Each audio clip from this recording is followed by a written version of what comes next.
Hey students, welcome to the channel. It's me Yami. आज एक और session for the preparation of the aptitude test for Reliance Foundation Scholarship. The scholarship is huge as it is providing you the scholarship amount of more than, or you can say up to 2 lakh rupees, जिससे आपके सारे academic जो है expenses cover होते, आपका पूरा जो पढ़ाई का है smooth जाएगा the journey. Right, so it's very valuable scholarship and you can't afford to miss the chance of getting the scholarship just because of the reason of getting less marks into the aptitude test. Again, the aptitude test syllabus has been mentioned on the official website of Reliance Foundation, जो cover करता है numerical ability, verbal ability and analytical ability, तीनों portion को cover करते हुए आपके आएंगे 60 MCQs giving you 60 minutes to solve. and ये जो aptitude test है वो start होने वाली है in the mid of October you can say. जैसे आप अपना रजिस्ट्रेशन करवाते हो for the Reliance Foundation scholarship, उसी वक्त आपको मिल जाता है date and timing of the slots, जिसमें कुछ ऑप्शंस भी दी जाती है. उसमें सेलेक्ट करने के बाद you will be getting a finalized email on to your official email ID mentioned by you while form filling. तो उसमें आ जाएगा आपका कंफर्मेशन कि आपको कौन सा स्लॉट मिला है for the aptitude test. Again into the aptitude test ये भी काफ़ी डाउट रहते हैं स्टूडेंट्स के कि क्या हम उसमें कैलकुलेटर यूज़ कर पाएंगे या नहीं. Just because of the reason there is a section of numerical ability also, जिसमें कहीं ना कहीं यू रिक्वायर कैलसी. तो आपको मिलेगा वर्चुअल कैलकुलेटर, मतलब कि on screen the calci would be provided. उसमें आप डिजिट्स को क्लिक करते हुए you can calculate, multiply, divide, everything you can do it on to the screen. Okay, it has been mentioned into the FAQs, that is frequently asked questions, on the official website of Reliance Foundation Scholarship. तो ये एक common सा question आ रहा था हर ही aptitude के session में जब भी मैं करवा रही थी. तो hope it is clear to you now guys, and quickly start preparing because it's around 15 days you can expect is left for you to start with your aptitude test, जो कि slot wise अभी की आ गई होगी dates. And yeah, to make the comment box interactive, I would like you guys to mention your respective date and timing and the slot given to you for the aptitude test. जिससे होगा क्या, कहीं ना कहीं you can connect with the students who are having the aptitude just before you, or might like आपके बाद के जो है वो कहीं ना कहीं आपसे भी क्लू ले पाएंगे कि हाँ क्या पूछा गया था, कैसी रही थी test. You can somehow connect with each other. Okay, that shall help you perform well. Okay, so that's it from my side. अब स्टार्ट करते हैं आज का एप्टीट्यूड, जिसमें मैं ले रही हूँ active and passive conversion. Okay, verbal ability में सैम्पल पेपर में क्वेश्चन था on to the basis of conversion from active to passive voices. तो उसी की हम प्रैक्टिस आज करेंगे. साथ ही मैंने 2 क्वेश्चन आज उसमें रखे हैं रिलेशंस के, जिसका भी एक क्वेश्चन है इनटू द सैम्पल पेपर. तो रिलेशन वाले जो 2 क्वेश्चंस हैं, I wish you to go with the homework, as take it as an homework and let me know in the comment section. Okay, तो वो दोनों भी मैं इसी में ऐड करके रखूंगी. Fine. And of course I can give you in the PDF format also the homework question. तो link attached रहेगी in the description box below. Fine. So let's begin with today's session solving the active passive tenses, yeah, or you can say the voices. Fine. So हम इसकी बात कर रहे हैं. So this is the very first question, that is, after driving Professor Kumar to the museum, she dropped him at his hotel. Meaning क्या कह रहा है ये सेंटेंस का, जैसे ही इन्होंने ड्राइव किया ओके म्यूजियम, उसके बाद उनको उन्होंने छोड़ा कहाँ पे, to the hotel. So after being driven to the museum, professor Kumar was dropped at his hotel. Okay, professor Kumar was being driven, dropped, ये तो हो ही नहीं सकता, right? So this is completely wrong. After she had driven Professor Kumar to the museum, she had dropped him at his hotel. हो सकता है. She was driven to Professor Kumar to the museum. She was driven तो हो ही नहीं सकता. So ये कहीं ना कहीं सेट हो रहा है between A and C. अब दोनों को फिर से पढ़ना ठीक रहेगा. See, active passive में होता क्या है, there is a general rule into which you need to identify कि इस particular line में subject कौन सा है, object कौन सा है. Okay, the main character of this particular line is your subject, and वो किसी पे काम कर रहा है या तो किसी और चीज की सहायता ले रहा है, तो that is the object. Okay, तो एक्टिव पैसिव में होगा क्या, you need to change the object to subject and subject to object, उल्टा करना है, right? That is the basic rule. So after driving Professor Kumar to the museum, she dropped him at his hotel. कोई लड़की है जिन्होंने professor Kumar को पहले museum ले गई, उसके बाद उन्होंने ड्रॉप किया होटल.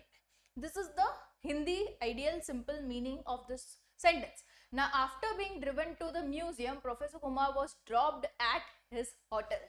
Okay, so यहाँ पे ये आ गया, object का subject बन गया, right? This was the person who was dropped at a hotel. And उसमें क्या लिखा है? उसने उसको hotel में drop किया. So it has been reversal, right? So option A here goes right with the passive mode. Fine. Next in the list is I remember my sister taking me to the museum. मुझे याद है मेरी बहन मुझे museum ले जाती थी. I remember I was taken to the museum by my sister. Okay, I was taken. ले जाती थी मुझे and I was taken. Okay, उल्टा हो गया subject object. I remember being taken to the museum by my sister. Being taken अभी यहाँ पे दोनों sentences में यही हो रहा है कि subject का object हो गया है and object का subject हो गया है.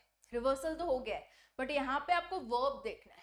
तो यहाँ पे taking me to the museum, okay, continuous ing form है, तो यहाँ पे being taken आ जाएगा, right? तो it should also remain into continuous tense, okay? So ये हो गया. So second option, I remember being taken to the museum by my sister. Next in the list is who is creating this mess? कौन है जो ये mess को create कर रहा है? तो ये अभी mess जो है वो object हो गया, right? Who is creating this mess? वो कौन है जो ये mess को create कर रहा है, right? mess किसके द्वारा create की जा रही है? So by whom this mess is being created? Creating, being, right? So this is the continuous tense. The option C goes right over here. किसी ने ये भी कमेंट किया था कि मैम आंसर नीचे फ्लैश मत किया कीजिए, क्योंकि लास्ट पीपीटी में आई वाज डूइंग दैट. मैं यहाँ पे येलो में फ्लैश कर रही थी आंसर को. कहीं ना कहीं आप अपने आप से सॉल्व करने जा रहे हो तो you tend to like you are not being tested, ऐसा लगता है ना कि तुरंत ही आंसर फ्लैश हो जाए. So I have kept it without answers. Okay, so by whom this mess is being created? They greet me cheerfully every morning. Every morning I was greeted cheerfully. I am greeted cheerfully by them every morning. Okay, ये additional by them लिख दिया. क्यों? क्योंकि यहाँ पे they है. Fine. So ये just इतना ही लिखते. They greet me cheerfully every morning. So I am being greeted cheerfully every morning. अगर ये होता तो फिर ये first statement right होता. यहाँ पे उन्होंने they लिखा है तो they का भी conversion चाहिए होगा. ओके, तो हो जाएगा by them. Always remember, ये जब भी एक्टिव पैसिव होगा ना तो पैसिव मोड में बी वाई बाय तो आएगा ही आएगा. Okay, by them, by him, by her. Okay, they का बाय देम, शी का बाय हर, हिज का by him, okay, I by me, right? इस तरीके से कन्वर्शन होगा. ये कैसे आएगा आपको? As and when you practice more and more you will have the grip of solving it, right? So ये हो गया. Darjeeling gross tea. Darjeeling grows tea. So tea is being grown in Darjeeling. Let the tea be grown in Darjeeling. No, tea is grown in Darjeeling. Tea goes in Darjeeling. Okay, so it can be tea is grown in Darjeeling. Tea grows in Darjeeling. Is grown in Darjeeling या तो grows. तो यहाँ पे already यहाँ पे grows है ही, right? So आ जाएगा is grown. Conversion. Okay, so tea is grown in Darjeeling. Option C. So ये हो गए एक्टिव पैसिव की कुछ एग्जाम्पल्स आपके लिए which will make you easy. Like ये होगा क्या इसमें एक्टिव पैसिव में? You have the grip only when you practice more and more sentences. ऐसे एक दो करने के बाद लगेगा हाँ आ गया, but when you take a set of 10 to 20 you know sentences of active passive you actually realize कि हाँ प्रैक्टिस चाहिए है, राइट? सो ये चीज करना. इसमें I am trying to deliver more and more questions. मैं लिंक भी प्रोवाइडेड रखूंगी आप लोगों के लिए जहाँ पे एक अलग ही सेट ऑफ क्वेश्चन हो एक्टिव पैसिव के which will help you get your practice done. And साथ ही उसमें भी अगर आपको कोई डाउट हो तो you can absolutely comment and ask me. Fine, ये करूंगी मैं ताकि आपकी प्रैक्टिस होती रहे. अभी जो नेक्स्ट दो क्वेश्चंस है are relation based questions. So I want you guys to answer that in the comment section. Take it as an homework. Okay, so ये एक बढ़िया सा क्वेश्चन है. I will just try and explain you the question. Answer आप अपने से ढूंढिएगा. Pointing to the photograph of a boy Suresh said. Suresh करके कोई लड़का है जिसने एक तस्वीर देखी दीवार पे. इसमें एक लड़का था उस तस्वीर में, ठीक है? तो सुरेश उस लड़के को देख के कोई रिलेशन समझा रहा है. ओके, तो क्या रिलेशन वो समझा रहा है? He is the son of the only son of my mother. he is the son of the only son of my mother. Suresh की मम्मी, सुरेश अपने आप में एक लड़का है, right? So only son of my mother मतलब वो खुद हुआ सुरेश, सुरेश का ही लड़का, right? How is Suresh related to that boy? अभी आप बताइए, मैंने ऑलमोस्ट कह ही दिया है, but I want the answer from you guys. Okay, next in the list is if A is the brother of B, B is the sister of C and C is the father of D.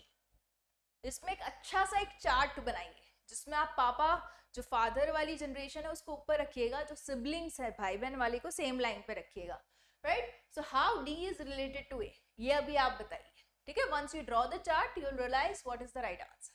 So I'll be waiting for you guys to comment with the right answer so that your practice is kept on and the maximum of the viewers onto the channel, it's me Yami, secure the Reliance Foundation scholarship and gain the scholarship amount up to 2 lakhs to make their education really smooth.